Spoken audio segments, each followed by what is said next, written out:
کی دولت۔ کسی جزیرے میں ایک امیر آدمی رہتا تھا جسے شکار کا بہت شوق تھا، مگر شکار کو جاتے ہوئے ایک جگہ کسی غریب ٹوکریاں بننے والے کی زمین پڑتی تھی۔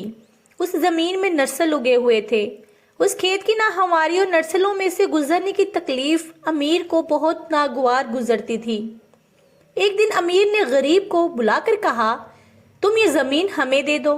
غریب نے جواب دیا، حضور میرا تو گزارا اسی پر ہے، میں بیچنا نہیں چاہتا۔ اس پر امیر آدمی ناراض ہو گیا۔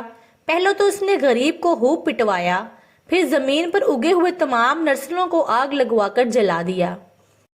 بادشاہ نے امیر کو بلا کر حال پوچھا تو امیر نے جواب دیا، بے شک میں نے اس ذلیل آدمی کو اس لیے مارا اور اس کے کھیت کو جلایا ہے کہ اس نے میرے حکم کی تعمیل نہ کی تھی۔ بادشاہ نے فرمایا، تم نے دولت کے جھوٹے غرور میں ایک بے گناہ غریب کو ناحق تکلیف دی اور بڑا نقصان پہنچایا ہے، حالانکہ تمہارا دادا اس سے بھی زیادہ غریب تھا جو ہمارے ہی گھرانے کی بدولت اتنی دولت کا مالک ہو گیا، جس کے ورثے پر اس وقت تم اتنے مغرور ہو رہے ہو۔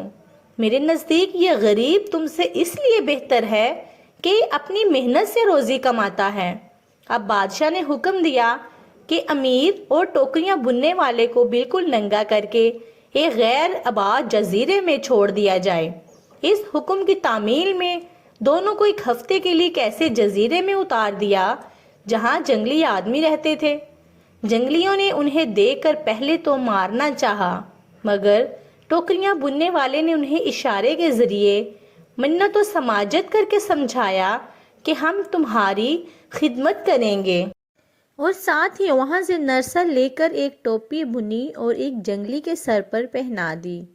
جنگلی اس تاج سے اس قدر خوش ہوئے کہ ان کے پاس ٹوپیاں بنوانے کے لیے ہر وقت ان کی بھیڑ لگی رہتی، مگر ننگے امیر کی سخت شامت آئی کہ ٹوپیاں نہ بنا سکنے کی وجہ سے انہوں نے اسے مار مار کر بے ہوش کر دیا۔ آخر امیر نے جان سے تنگ آ کر ٹوپیاں بننے والے سے کہا، اگر تم مجھے ان وحشیوں سے چھڑا دو تو میں گھر پہنچتے ہی آدھی جائیداد تمہاری نظر کر دوں گا۔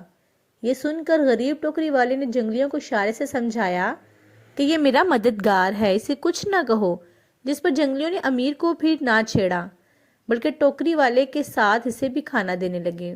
جوں جوں کر کے ہفتہ ختم ہوا تو ایک سرکاری کشتی آ کر انہیں یہاں سے لے کر بادشاہ کے روبرو چلے گئے، مگر اب تو امیر کی یہ حالت تھی کہ کاٹو تو لہو نہیں بدن میں۔